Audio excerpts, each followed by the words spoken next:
If I'm not mistaken, that's a cylinder head, which means today's a good day. Let's dig into this thing. My name's Austin. This is the Mopar Garage, and we build cool stuff in here. We've upgraded from our standard cowboy workbench, because it's cold outside for me. It's like 40 something. I'm in South Carolina, okay? I don't want to be out there working on the tailgate of a truck. I got a nice set of Iron Man all countries to work on. And that's what we're doing. These came with the 08 that we just bought. If you guys have not seen that video, click somewhere. But today we're back on the Shelby, and we have a cylinder head, which is freaking awesome. If you don't follow the Shelby, click up here too, because you should be following the darn Shelby. I don't know why you don't follow the Shelby. If you don't, why do you hate Carroll Shelby? He's an American icon.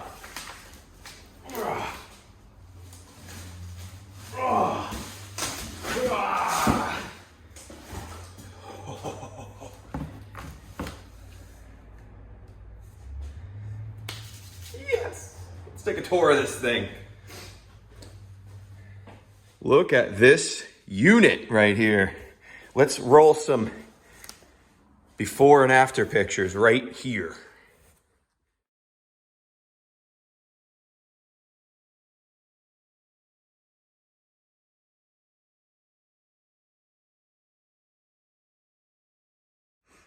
Yeah, how do you like that? This thing is a beauty. That's a new camshaft. Well, it might be the same one. Hard to tell. The other one was in pretty good shape either way. Wow. No cracks between any of the valves. When was the last time you saw a 2.5/2.2 Chrysler with no cracks between the valves? Oh, that's a honey. Awesome. Awesome, awesome. Love that.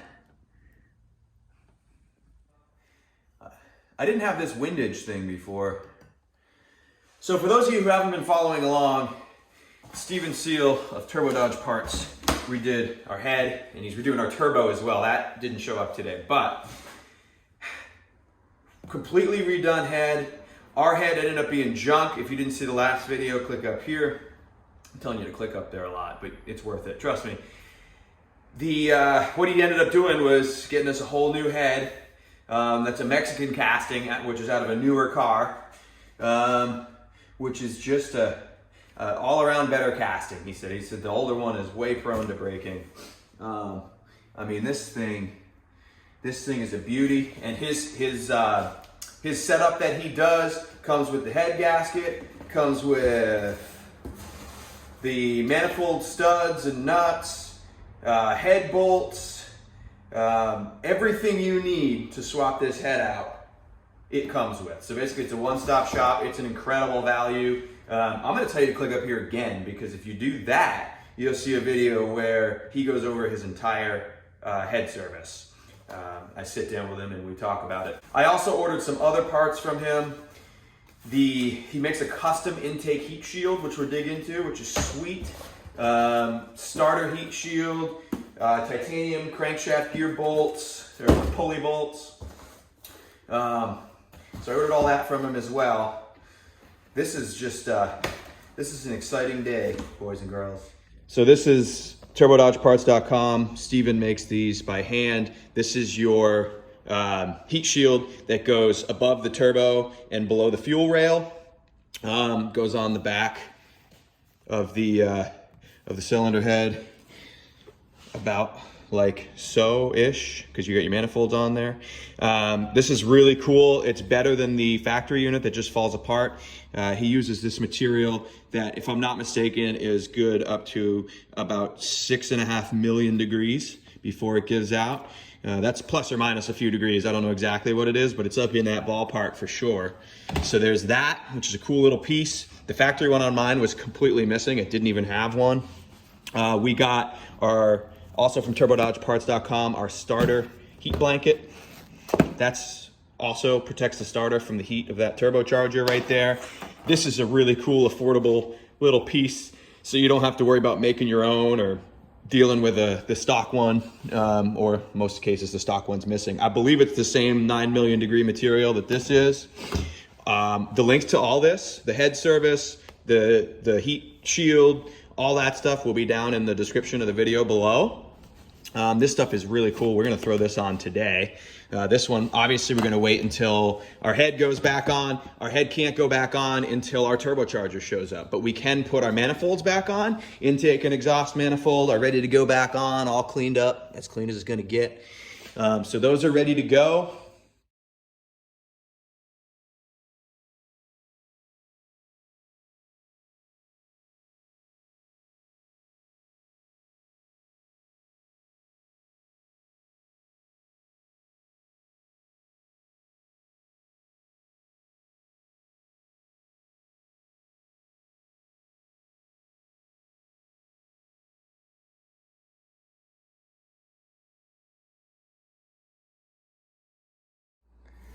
All right, our manifolds are back on the head.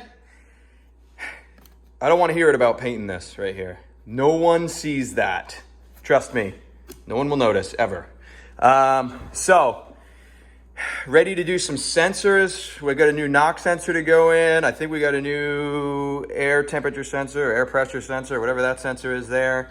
Got a temp sensor in the front. So we can start throwing some sensors into this thing now and get it ready to go back in. All right, had to look at a photo just now to remember which side this vacuum block went on. It's this side.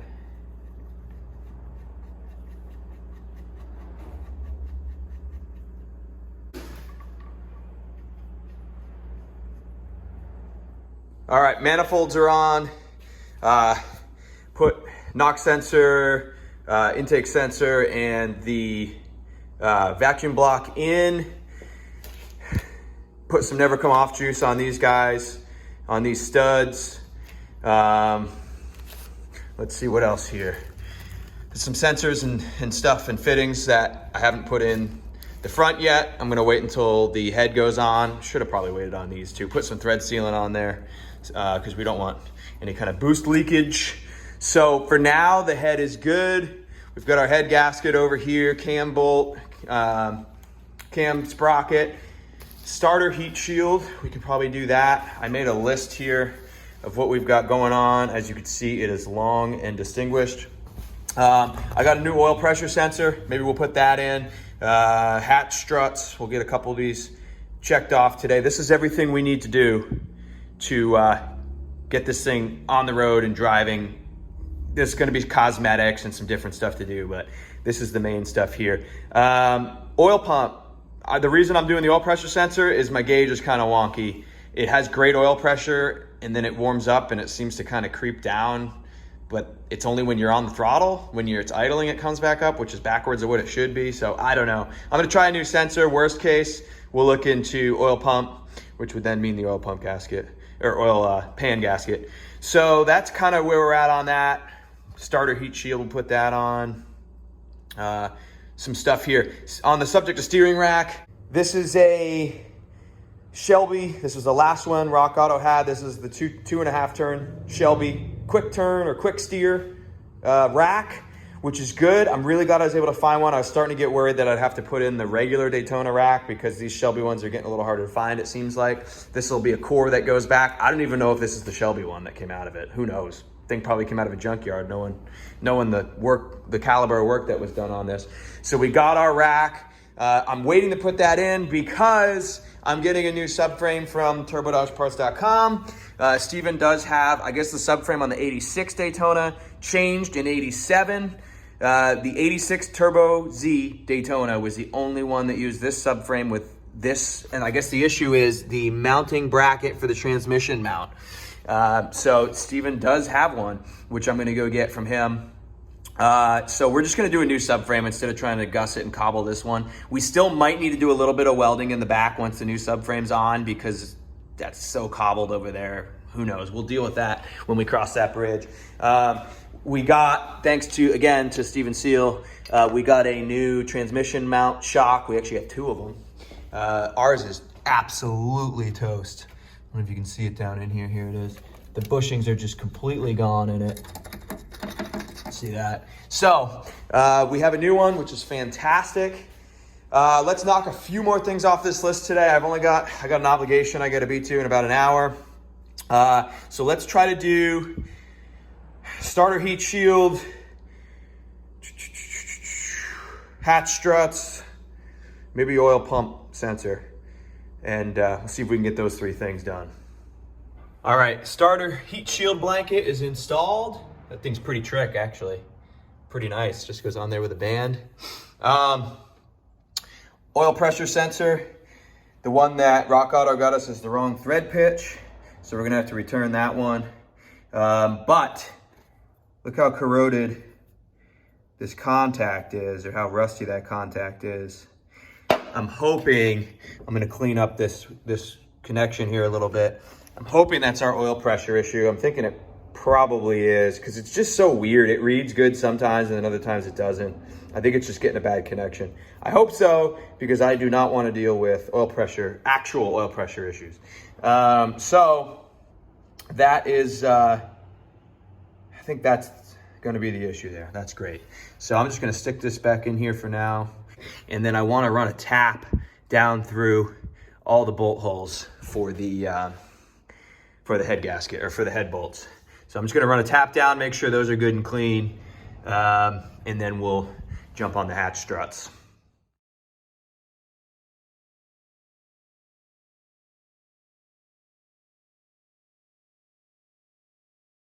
All right, I ran a tap down every one of these just to kind of clean threads out. Now I'm gonna take my carbide scraper here and just kind of prep this gasket surface. Putting no pressure on this at all. Kind of going away from the cylinders.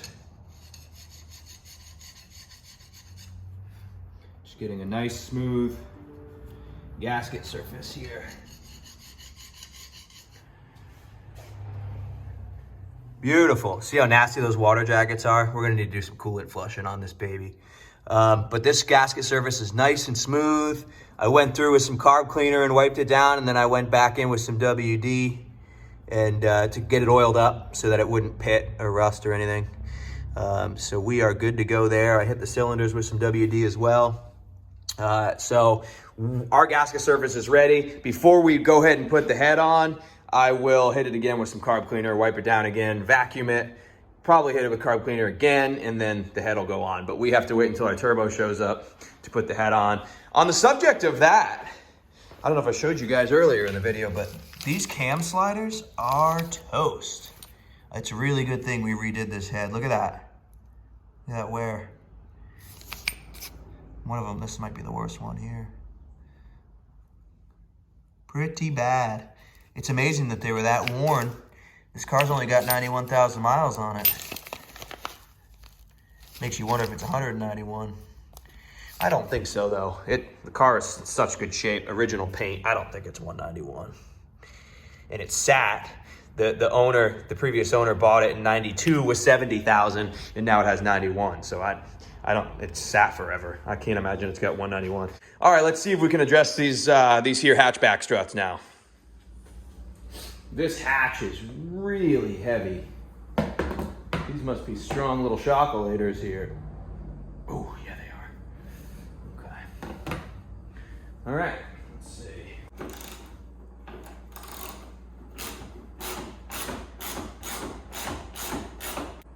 Look at that. She stays open with zero assistance. Jeez, that is a heavy hatch. I mean, this thing's gotta weigh a couple 100 pounds. Beautiful. Look at that. Wonderful. Success. All right. A couple off the list. Unfortunately, gonna have to return that oil sensor. Hatch struts. It's probably it for now. Transductor fluid, no. Cool. All right. Like that, we're ready to throw the head back on. Gasket surface is prepped. Head Manifolds are on it, sensors are back in it, it's ready to go. Got a couple fittings that we'll do once it's on there. We're just waiting on the turbocharger, and that thing's gonna go back on. My garage is a mess right now. There's tires everywhere, and I bought a truck that came with a bunch of tires. And anyway, man, thumbs up for more Shelby content. We're gonna keep pumping these videos out, man. As soon as that turbo's in, that head's going on, and we're gonna work on picking that new subframe up from Steve & Seal at Turbo Dodge Parts.